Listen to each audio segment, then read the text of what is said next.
பாப்பா அண்ணா கொஞ்சம் குடி தண்ணி கொண்டு வா. இதோ கொண்டு வரேண்ணா.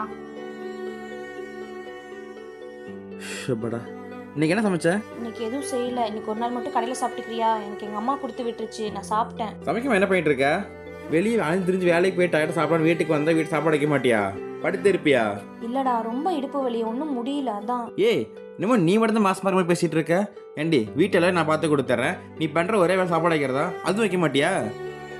ஏதோ ஒன்று சொல்லிக்கிட்டே இரு, நான் கடைக்கவே சாப்பிட்டுக்கிறேன். அண்ணி விடுங்க, அவன் அப்படிதான். நான் அவன்கிட்ட பேசுறேன், நீங்க ரெஸ்ட் எடுங்க.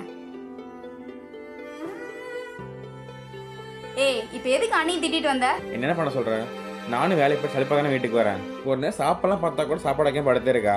அவங்க உடம்பு முடியலன்னு சொல்றாங்க, அது கூட உன்னால புரிஞ்சுக்க முடியாதா? பாப்பா, நீ லூஸ் பேர் பேசிட்டு இருக்காத. ஏன் இந்த உலகத்தில் எவ்வளோ மாசமா இருக்காளா? வேற யாரும் இருந்ததே இல்லையா? எப்போ கேட்டாலும் இடுப்பு வலிக்குது, டயர்டாக இருக்குன்னு படுத்தே தான் இருக்கா. எல்லாமே நான் பார்த்து கொடுத்துட்றேன்ல. எல்லாத்தோட அண்ணியை கம்பேர் பண்ணி பேசாத, சரியா? எல்லா பிரெக்னன்சியும் அண்ணியும் ஒன்னாக மாட்டாங்க. அண்ணி கன்சீவ் ஆகிறதுக்கு முன்னாடி எல்லா வேலையும் செஞ்சு வச்சாங்கல்ல, இப்போ அவங்களால முடியலன்னு தானே சொல்றாங்க. நீ எந்த வேலையும் செய்யாட்டியும் பரவாயில்ல, அண்ணியை ஹர்ட் பண்ணி பேசாத. நான் சாப்பாடு வைக்கிறேன், வந்து சாப்பிடு.